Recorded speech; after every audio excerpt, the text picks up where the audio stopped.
গাজায় যুদ্ধবিরতির লক্ষ্যে নতুন প্রস্তাব দিল ইসরায়েল। শুক্রবার তেল আবিবের 3 ধাপ বিশিষ্ট পরিকল্পনা তুলে ধরেন মার্কিন প্রেসিডেন্ট জো বাইডেন।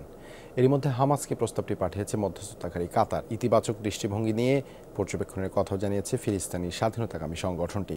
3 ধাপের প্রথম দফায় বলা হয়েছে 6 সপ্তাহের যুদ্ধবিরতির কথা। এ সময় গাজার জনবহুল এলাকাগুলো থেকে প্রত্যাহার করা হবে ইসরায়েলি সেনাদের। দিনে 600 ট্রাক ত্রাণ প্রবেশ করবে উপত্যকায়। কিছু সংখ্যক বন্দি বিনিময় ও জিম্মি বিনিময় হবে। দ্বিতীয় ধাপে মুক্তি পাবে আটককৃত সেনাসহ বাকি সব জিম্মি। সবশেষ ধাপে পরিবারের কাছে ফিরিয়ে দিতে হবে যুদ্ধে নিহত ইসরায়েলিদের মরদেহ। পাশাপাশি যুক্তরাষ্ট্র ও আন্তর্জাতিক সহায়তায় বিধ্বস্ত গাজা সংস্কারের কথা বলা হয়। হামাসকে এই প্রস্তাব মেনে নেওয়ার আহ্বান জানিয়েছেন বাইডেন। সিলন ফ্যামিলি ব্লেন্ডের কড়ালিকার আর সতেজ সাদের পারফেক্ট ব্লেন্ডে স্বপ্নেরা মিলুক টানা।